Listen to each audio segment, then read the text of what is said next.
జీవంగల మా తండ్రి, కృపగల మా రక్షక అని బంగారు పాదములు కొందన స్తుతులు స్తోత్రాలు చెల్లించుకొంచున్న ఇంతవరకు మీ కృపలో మమ్మల్ని భద్రపరిచి మాకు తోడుగా ఉండి మమ్మల్ని నడిపించిన దేవాన్ని కొందన స్తుతులు స్తోత్రాలు. అయ్యా, ఏ యోగ్యత లేని మమ్మల్ని ప్రేమించి ఆదరించి సంరక్షించి మమ్మల్ని భద్రపరిచిన దేవాన్ని కొందన స్తుతులు స్తోత్రాలు. ఇంతవరకు ఇమ్మానుయేలువై మాకు తోడుగా నడిపించిన దేవాన్ని కొందనాలు. ఇంతవరకు పాటలను సాక్ష్యంలోను మమ్మల్ని తోడుగా నడిపించినందుకు మీ కొందనాలు స్తుతులు స్తోత్ర. తెరవబడిన గ్రంథంలో మాదిరినవి తెరవబడిన హృదయంలో మాకు దయచేయమని, వినగలిగే చెవులు, గ్రహించగల హృదయము, స్వీకరించే మనసును నాకును మాకును అనుగ్రహించమని, వినిచిన బిడ్డలందరూ హృదయాల యొక్క మనోనేత్రాలను తెరవజేయమని క్రీస్తునామం ప్రార్థించి వేడుకొని అడుగుచున్నాం తండ్రి, ఆమేన్. ప్రభునందు ప్రియమైన దేవుని బిడ్డలారా, మన ప్రభువును ప్రియ రక్షకుడైన యేసుక్రీస్తు వారి అతి శ్రేష్టమైన పరిశుద్ధ నామములో నా హృదయపూర్వకమైన వందనములు మరియు శుభములు తెలియజేసిన దేవుని సమాధానము మనందరి గృహాలలో సదాకాలము నిలిచి ఉండును గాక. మన పరిశుద్ధ గ్రంథంలో నుండి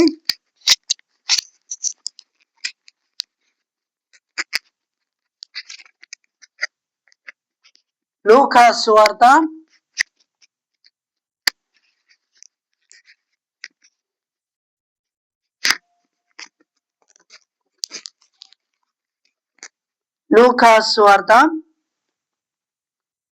13వ అధ్యాయము 6-7 వచనాలను మనము ధ్యానించుకుందాం. లూకా సువార్త 13వ అధ్యాయము 6-7 వచనాలను మనము ధ్యానించుకుందాం. 8వ వచనం కూడా 6 నుండి 8 వచనాల వరకు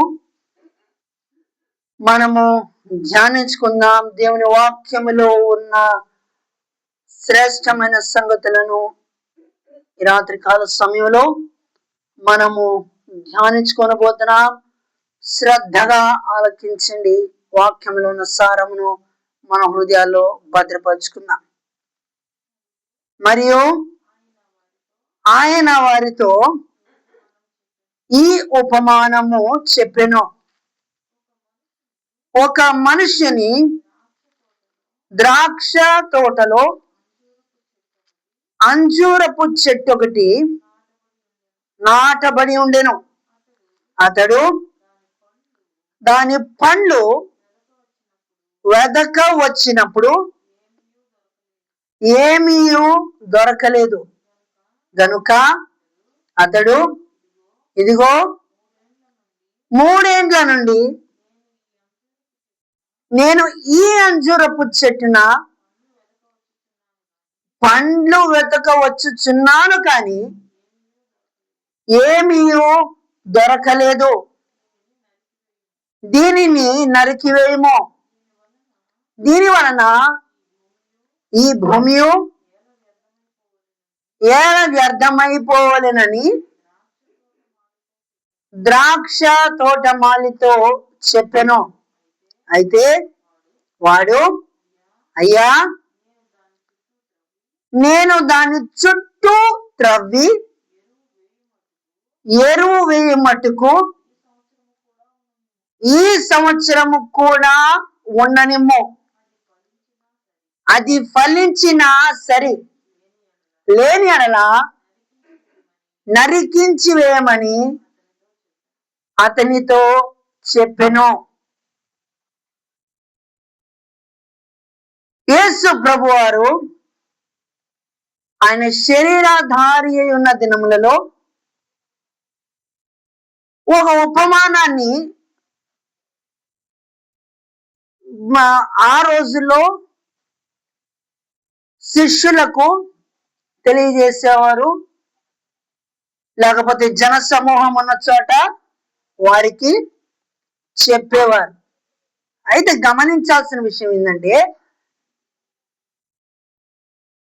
యేసు ప్రభు వారి శరీరధారి ఉన్న దినములలో ఎన్నో ఉపమానాలు చెప్పారు. వాటిలో ఒక ఉపమానాన్ని ఈ రోజున మనము ధ్యానించుకొనబోతున్నాం. అందులో ఉన్న శ్రేష్టమైన విషయాలను మనము ధ్యానించుకొనబోతున్నాం. ఒక మనిషి ద్రాక్ష తోటలోని అంజూరపు చెట్టుని నాటించాడు. మంచిది, నాటించాడు. అయితే నాటించినప్పుడు అందులో ఉన్న అందులో ఫలాలు ఏమో చూద్దామని వెతుకుతుంటే ఏ మాత్రము ఫలాలు లేనివిగా ఉన్నాయి. నాటిన మొదటి సంవత్సరం చూశాడు, సరే ఇప్పుడే కదా నాటింది, కొద్దిగా ఆలస్యంగా వస్తేమో చూద్దామని ఒక సంవత్సరం వేచి చూశాడు. సరే ఇప్పుడు కాదు, వచ్చే సంవత్సరం అన్నా కాస్త ఏమో చూద్దామని రెండవ సంవత్సరం, నాటిన రెండవ సంవత్సరం కూడా చూశాడు, ఏ విధమైన మార్పు లేదు. మూడవ సంవత్సరం కూడా చూశాడు, ఏ విధమైన మార్పు లేదు. అయితే ఆ యజమాని క్రింద ఉన్న పనివాడికి చెప్పాడు, ఈ ద్రాక్ష తోటలో ఉన్న ఈ అంజూరపు చెట్టు నేను ఫలాలు ఏమైనా కాస్త ఏమో చూద్దామో అని నేను చూద్దామని వెతికితే ఏ విధమైన ఫలాలు. ఇప్పుడు దాని వలన భూమి అంతా నా నష్టం అయిపోయింది, దాన్ని తీసేయండి అని చెప్పినప్పుడు ఆ పనివాడు ఆ యజమానితో, అయ్యా ఆ మొక్క చుట్టూ తవ్వి ఎరువు వేసినంత మటుకు వేసి దాన్ని చూద్దాము, ఒక్క సంవత్సరం గడువయ్యా, అది ఫలిస్తే సరి, లేకపోతే తీసేయండి అని పనివాడు ఒక యజమానికి మాట, ఆ యజమానితో బతిమాలినట్లుగా వేడుకున్నట్లుగా పరిశుద్ధ గ్రంథమైన బైబిల్లో మనం చూస్తాం. అయితే ఇక్కడ గమనించాల్సిన విషయం ఏంటంటే, ఈ ద్రాక్ష తోటలోని అంజూరపు చెట్టు మానవులైన మనకు సూచిస్తుంది. క్రీస్తు రక్తము చేత కడగబడి ఆయన ప్రేమను పొందుకొని ఆయన చేత దీవించబడి ఆయన చేత ఆశీర్వదించబడిన మనలను సూచిస్తుంది. ఎరువు దేవుని వాక్యాన్ని సూచిస్తుంది. ఆ ద్రాక్ష తోటలోని అంజూరపు చెట్టు చుట్టూ నేను తవ్విస్తానయ్యా, చుట్టూ బాగా లోతుగా తవ్విస్తాను అంటే పరిశీలన, సెల్ఫ్ ఎగ్జామినేషన్. రోజున క్రీస్తు రక్తము చేత కడగబడిన వారిని, క్రీస్తు రక్తము చేత కడగబడి పరిశుద్ధపరచబడి మారుమనసు పొందామని చెబుతూ, రక్షణ పొందామని చెబుతూ, దేవుని సేవకులకు అభిషేకించబడినామని చెప్పుతూ తన్ను తాను పరీక్షించుకోలేని అతి హీనమైన స్థితిలో ఉండటం చాలా బాధాకరమైన విషయం. అందుకనే ఈ లోకంలో తప్పుల గురించి ఒక పద్యం ఉంటది, బహుశా మీరు చదివే ఉంటారు. సహజంగా మానవుడు తన తప్పు తను తెలుసుకొని ఒప్పుకోడు. ఏంటండి, అన్నా కదా? తన తప్పు తను తెలుసుకొని ఒప్పుకుంటాడా? నో, సహజంగా మీరు ఒప్పుకోడు. కానీ ఎదుటి వాళ్ళ తప్పులు మాత్రం క్షణాల్లో వెతికి పట్టుకోవడానికి చాలా సిద్ధంగా ఉంటాడు. ఏ ఒక్క చిన్న తప్పు కనబడినా వెంటనే పంపసి కడతాడు. కానీ అదే వేగంగా అదే వెంటనే తన తప్పును తాను తెలుసుకోలేకపోవడం. అందుకనే దేవుని వాక్యం సెలవిస్తుంది, నీ కంటిలో దూలము నెంచక నీ కంటిలో ఉన్న దూలాన్ని తీసేయకుండా నీ సహోదరుని కంటిలో నలుసును నువ్వు ఎట్లా వెతుకుతావు? ఉదాహరణకి మనం అర్థం చేసుకునే భాషలుగానే చెప్పాలంటే, నీ కంట్లో నన్ను నలకపడి ఎదుటి వారి కంట్లో నన్ను నలకని తీయాలని కుదిరే పని అది? Is it possible? ఏంటండి, అది కుదిరే పనేనా? మనలో తప్పు ఉంచుకొని ఎదుటి వాళ్ళు తన తప్పును మనం వెతకాలని చూస్తే చివరికి వాడేమంటాడు? ముందు నీ తప్పుని సరిదిద్దుకో అంటాడు. ఈ రోజున క్రైస్తవులని పిలువబడుతున్న మనము, క్రీస్తు రక్తము చేత కడగబడిన మనము మనలో ఏ విధమైన మార్పు లేని వారుగా, ఏ విధంగా క్రీస్తు యొక్క స్వరూపంలోకి మారుతున్న సమయంలోనే అదే అంటారు కదా, వీడు మారడు, వీడు చెడింది కాక పక్కన కూడా చెప్పండి, వీడు చెడింది కాక పక్కన కూడా చెడగొడతారు. అదే బాబు ఆడు చదవడు, నువ్వు చదవనోడు, ఆడు చెడిపోయింది కాక నిన్ను కూడా చెడగొడతాడు, నువ్వు పక్కరా అని చెప్పి చక్కగా మా స్కూల్లో ఏం చేసేవాళ్ళు, చక్కగా బుద్ధిమంతుడిగా చక్కగా చదువుతూ బ్రైట్ స్టూడెంట్ చదివేవాళ్ళు పక్కన కూర్చోబెట్టేవాళ్ళు. ఎందుకు? కనీసం వాడికి లాగా ఒక మంచి లక్షణాలన్నా నవ్వుతాయేమో అన్న విధంగా పక్కన కూర్చోబెట్టేవాళ్ళు. ఈ రోజున ఆలోచించండి, 10, 20, 30, 40, 50, 60, 70, 80 సంవత్సరాలైనప్పటికీ ఆత్మీయ జీవితంలో అనుభవం గల దైవజనుల దగ్గర వాక్య పరిచర్యలో ఎన్నో విధాలుగా పరిచర్యలో ఉంటామని చెప్పుకుంటూ చివరికి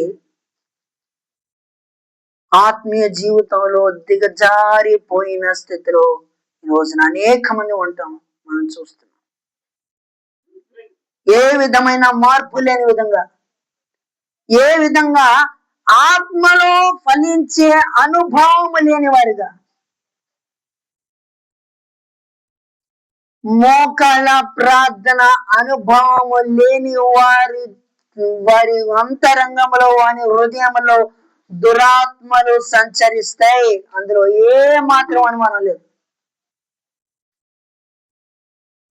మోకాళ్ళ ప్రార్థన అనుభవము ఉన్న వారికి అపవాది చాలా దూరంలో ఉంటాడు. కారణం ఏంటో తెలుసా? మోకాళ్ళ ప్రార్థన అనుభవము గల వారి చుట్టూ దేవుని కాపుదల కంచె ఉంటది. ఆమేన్. మోకాళ్ళ ప్రార్థన అనుభవము గల వారి చుట్టూ దేవుని కాపుదల కంచె ఉంటది కనుక వారి దరిదాపుల్లోని వాళ్ళ అంటడానికి కూడా అపవాదికి ధైర్యము చాలదు. ఎందుకంటే అపవాది యొక్క బలహీనత కూడా అది. నా ప్రియమైన సహోదర సహోదరులారు గమనించండి, ఈ రోజున వాక్యపు వెలుగులో మన తప్పులను మనము సరిదిద్దుకొనగలుగుతున్నామా? చేదైన వేరు మనలో ఎక్కడన్నా మొలుస్తుందా?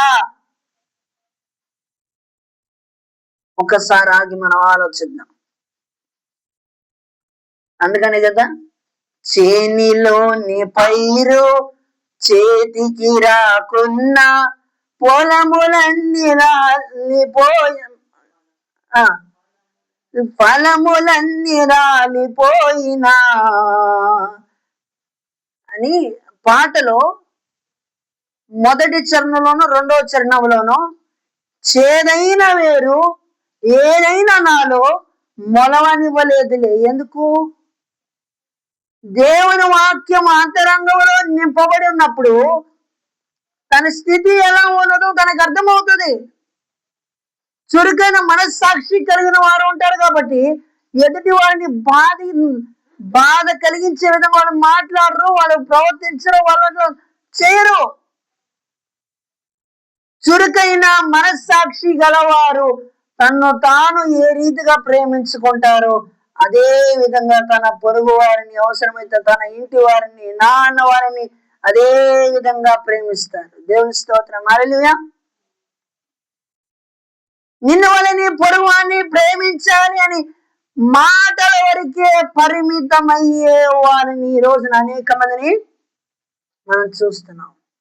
అందుకని కదా క్రియలు లేని విశ్వాసము దేనితో మూలము? మృతముతో మూలం. ఈ రోజున అనేక మంది జీవితాలలో దేవుని యందు కొంతమందికి భయం ఉండదు, భక్తి ఉంటది. కొంతమంది భక్తి ఉంటది, భయం ఉండదు. మరీ ఇంకా దారుణమైన స్థితి ఏంటంటే కొంతమంది రెండూ ఉండవు. చాలా బాధాకరం. ఈ రోజున ద్రాక్ష తోటలోని అంజూరపు మొక్క లాంటి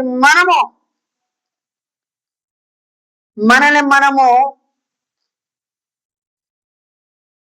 మన ఆత్మీయ జీవితాన్ని బట్టి ఏకాంత ప్రార్థన అనుభవం కలిగిన వారు, నేను మాట మళ్ళీ చెప్తున్నా, ఏకాంత ప్రార్థన అనుభవం కలిగిన వారు తమ స్థితిని తాము తెలుసుకొనగలరు. దైవజనులు అనుభవం గలవారు మనకు మాదిరిని కనపరిచిన దైవజనులు అయిన అనేక మంది ఏకాంత ప్రార్థనలో గడిపారు కనుకని దేవుని శక్తి లోకానికి వారు కనపరిచారు. హల్లెలూయా. గొప్ప గొప్ప దైవజనులు, పేరు ప్రఖ్యాతిగాంచిన దైవజనులు ఈ రోజున మన ఆత్మీయ జీవితంలో లోతుగా తవ్వుకొని అనుభవాన్ని మనం కలిగి ఉన్నామా? దేవుని వాక్యం అని పిలువబడే ఎరువును మనం వేసుకుంటున్నామా? దేవుని వాక్యము మనలో ఉన్నప్పుడు, దాన్ని క్రియల ద్వారా మనం జరిగించినప్పుడు అప్పుడు అది ఫలిస్తుంది. మనం ఫలించబడతాం. నాకు వేరుగా ఉండి మీరు ఫలించలేరు. యోహాను సువార్త 15వ అధ్యాయం చూద్దాం. యోహాను సువార్త 15వ అధ్యాయములో ఉన్న ప్రాముఖ్యమైన విషయాలను ఈరోజు మనం ధ్యానించుకుందాం. యోహాను సువార్త 15వ అధ్యాయములో ఉన్న ద్రాక్షావళిని నేను, తీగల మీరు, ఎవడు నా యందు నిలిచి ఉండునో, నేను ఎవని యందు నిలిచి ఉండునో వాడు బహుగా ఫలించును. మనము క్రీస్తుతో కూడా మనము అంటు కట్టబడిన అనుభవము మనము కలిగి ఉన్నప్పుడు మనము ఫలించబడతాం. ఆ మాట కూడా ఉందమ్మా, నాకు వేరుగా ఉండి మీరేమియో చేయలేరు. You can't. దేవుని నుండి దూరముగా నువ్వు ఏదైనా చేయాలనుకుంటే అది నీ వల్ల ఏ పని కాదు. నీవు దేవునికి నీవు సమీపస్తులుగా జీవించి నీవు దేవునితో నువ్వు అంటూ కట్టబడిన అనుభవం నీకు కలిగి ఉంటే నీవు ఫలించబడతావు. నీ ద్వారా అనేకులు ఫలించబడటానికి కారకుడు నీవు అవుతావు. దేవుని స్తోత్రం. హల్లెలూయా. ఈ రోజున నీవు ఆత్మీయ జీవితంలో నీవు ఫలించే అనుభవాన్ని నీవు కలిగి ఉన్నావా? నీ ఆత్మీయ జీవితంలో నీవు ఫలించే అనుభవాన్ని కలిగి ఉన్నావా? లేకపోతే ఈ రాత్రి నీవు ఫలించే అనుభవం కనుక లేకపోతే దేవుడు నరికివేయమంటున్నాడు. అది ఫలిస్తే సరి, లేకపోతే నరికేయండి అంటే. నరికేయాలంటే నిజంగా నరికేయమని కాదు, అర్థం చేసుకోండి. నరికేయమంటే నిజంగా నరికేయమని కాదు. దేవుడు మనకు అమర్చిన శరీరం అనే ఆత్మని దీపాన్ని మన నుండి తీసేస్తే మనము నిర్జీవనం అవుతాం, జీవచ్ఛవంలో అవుతాం. ఇన్ని సంవత్సరాలు నేను నీకు నూతన సంవత్సరపు దయాకిరీటాన్ని ఇస్తూ వచ్చాను. దేవుని వాక్యం నీలో ఉంచుకొని ఎప్పటికప్పుడు నీవు ఆత్మలో నీవు పరిశీలన చేసుకుంటున్నావా? దేవుని వాక్యం అనే ఎరువు నీకు వినపడుతుంది కదా, అవునా? దేవుని వాక్యము వినపడుతున్న నీకు ఈ రోజున నీ ఆత్మీయ జీవితంలో నీవు పరిశీలన చేసుకుంటున్నావా? దేవుని నుండి దూరంగా వెళ్ళిన వారు దేవుని ప్రేమను వారు ఎన్నటన్నటికి వారు దేవుని ప్రేమను వారు రుచి చూడలేరు, ఆయన ప్రేమను వారు గ్రహించలేరు, దేవుని యొక్క మాధుర్యాన్ని వారి జీవితంలో వారు అనుభవించలేరు. దేవునికి దూరంగా ఉండి దేవుని సన్నిధిని, ఆయన మహిమను వారు ఎన్నడూ వారి జీవితంలో అనుభవించలేరు. నా ప్రియమైన సహోదర సహోదరులారు గమనించండి, దేవుని వాక్యం అనే ఎరువు మన ఆత్మీయ జీవితానికి ఎంతో అవసరం. మనము దేవునితో అంటు కట్టబడిన అనుభవము నేను మనము కలిగి ఉంటే మనము క్రీస్తు నందు మనము ఫలించబడతాం.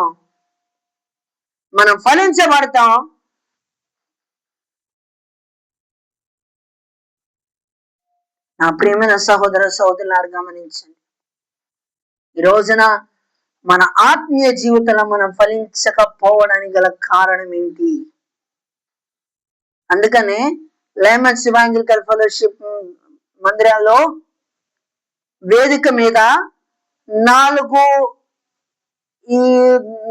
హృదయాలకు సంబంధించిన పటాలు ఉంటాయి. మీరు గమనిస్తే, ఒకటి త్రోవ పక్కన నేల,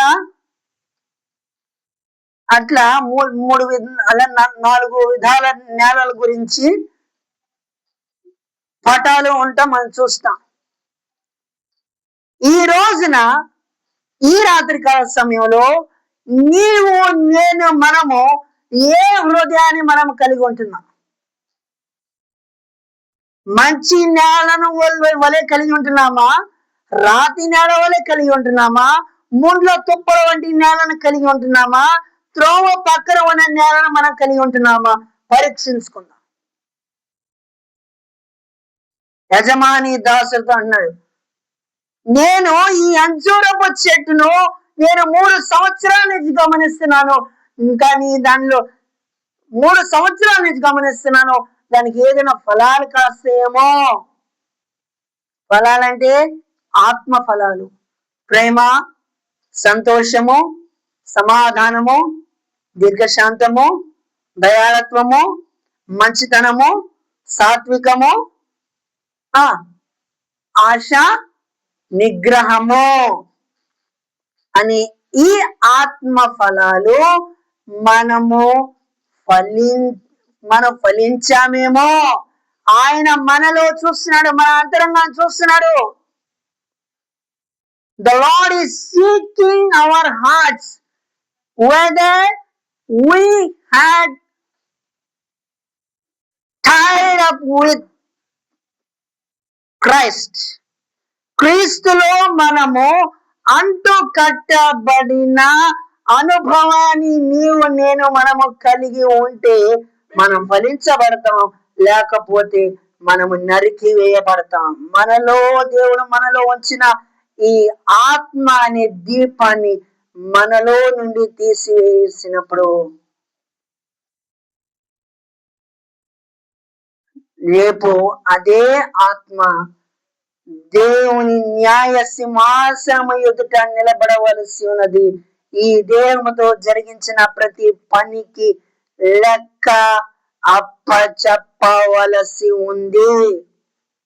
ఈ లోకంలో మనుషుల దృష్టిలో తప్పించుకోవచ్చు, కానీ ఈ మాట చాలా జాగ్రత్తగా ఉండండి, చాలా ప్రాముఖ్యమైన మాట. You can't escape from the sight of the Lord. దేవుని కను చూపు మేరలో, దేవుని యొక్క కను దృష్టిలో నీవు తప్పించుకొనజాలవు.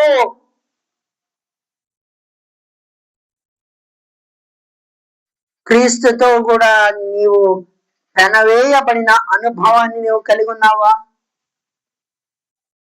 ఈ రాత్రి దేవుడి వాక్యం ద్వారా నీతో నాతో మనతో మాట్లాడుతున్నాడు. అది ఫలించినా సరే, లేని ఎడల నరికివేయండి. నీలో ఆత్మ ఫలములు గనక నీవు ఫలిస్తే నిన్ను ఉంచుతాడు, లేకపోతే నీవు నరికి వేయబడే స్థితిలోకి వచ్చేస్తావు. ఫలించని ప్రతి తీగ నరకబడి అది అగ్నిలో పడవేయబడిన. యోహాను సువార్త 15వ అధ్యాయంలో కూడా ఈ మాట ఉంటుంది, కావాలంటే మీరు బైబిల్లో చూసుకోవచ్చు. ఒకసారి ఆ మాట చదువుతారా? యోహాను సువార్త 15వ అధ్యాయంలో ఆ మాట కూడా ఉంటుంది. ఫలింపని ప్రతి తీగ నరకబడి అగ్నిలో వేయబడిను, పారవేయబడుతుంది. ఎందుకు? క్రీస్తుతో మనము అంటు కట్టబడకుండా, మనం ఫలించకుండా ఆ తీగట్లో ఉంటే ఫలించే తీగలు కూడా ఫలించని తీగలుగా మారిపోతాయి. 100 మంది విశ్వాసులు ఉన్న చోట ఒక్క అవిశ్వాసి కనుకుంటే ఆ అవిశ్వాసికి ఉన్న లక్షణాలు విశ్వాసులలో పాకిపోతాయి. నా ప్రియమైన సహోదర సహోదరులారా, గమనించండి. నేను భక్తి చేస్తున్న భ్రమలో బ్రతుకుతూ ఉన్న 100 మంది అవిశ్వాసుల మధ్య ఒక విశ్వాసి క్రీస్తు కొరకు మండించబడి, ఉద్యమంతో నింపబడి, ప్రార్థనతో నింపబడి ఉన్నప్పుడు ఆ 100 మంది అవిశ్వాసులను విశ్వాసులుగా మార్చగల శక్తి ఒక అవిశ్వాసికి మాత్రమే ఉంటుంది. ఆ విశ్వాసుని చూసి అనేక మంది వారు వెళుతున్న దారిని వారు గ్రహించి పశ్చాత్తాపడి మళ్ళీ వెనక్కి తిరిగి వచ్చి మళ్ళీ తిన్నని మార్గంలో వెళ్ళడానికి వారు తమను తాము సిద్ధపరచుకుంటారు. ఈ రాత్రి ఈ వర్తమానం వింటున్న నీవు ఎక్కడ ఉన్నా సరే, ఏం చేస్తున్నా సరే, దేవుని కను దృష్టి నీ మీద, నా మీద, మన మీద ఉన్నదనే విషయం గ్రహిస్తే, నీవు, నేను, మనము దేవుని యొక్క పర్యవేక్షణలో ఉన్నామని ఈ రోజున మనలో అనేక మంది తెలుసుకోనలేకపోతున్నాం. మనం ఏం చేస్తున్నాం? మనం కూర్చున్నా, నుంచున్నా, లేచినా, మనం చూసే చూపులు, మనం మాట్లాడే మాటలు, మనం ప్రవర్తించే విధానం, మనం ఊహించే ప్రతి ఊహాంతట్లో. అందుకని ఆది కాండంలో చూస్తాం, మనుష్యుడు ఊహించే ప్రతి ఊహంత కేవలము చెడ్డది. కారణం ఏంటి? ఆ మానవుడు హృదయంలో దేవునికి ప్రథమ స్థానం ఇవ్వలేదు. దేవునిని తన హృదయంలో ఉంచుకోలేదు. తమ ఇష్టానుసారంగా వెళ్ళారు.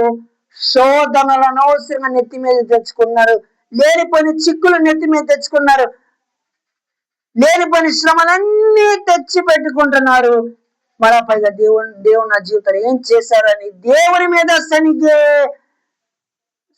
ఎంత హీనాతిహీనమైన స్థితికి దిగజారి చివరికి లోకంలో కలిసిపోయి దేవుని ప్రేమను మరచిపోయిన వారు అనేక మంది ఉన్నారు. అటువంటి వారి మనోనేత్రాలను దేవుడు తెరచును గాక. వారు ఏ స్థితిలో ఉన్నారో వారికి గ్రహింపు కలిగినట్లు పరిశుద్ధాత్మ దేవుడు మరొకసారి వారిని వ్యక్తిగతంగా వారిని దర్శించును గాక. వారు వారు ఆరంభంలో ఏ రీతిగా ఆసక్తిగా ఉన్నారో అదే ఆసక్తి మునుపు వారు కలిగి ఉన్న ఆసక్తి కంటే రెండంత ఆసక్తి దేవుడు వారికి అనుగ్రహించును గాక. నా ప్రియమైన సహోదరులారా గమనించండి, నేను ముగించేస్తున్నాను.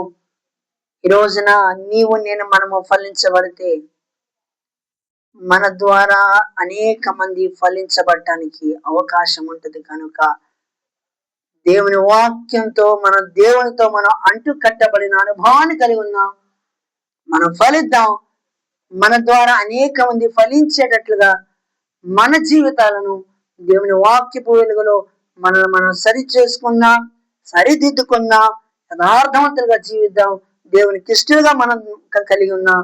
అటు గొప్ప భాగ్యము, గొప్ప ధన్యత ప్రభువారు మనకు అనుగ్రహించిన గాక. ఆమె దయచేసి స్థలం ఉంచండి, ప్రార్థన చేసుకుందాం.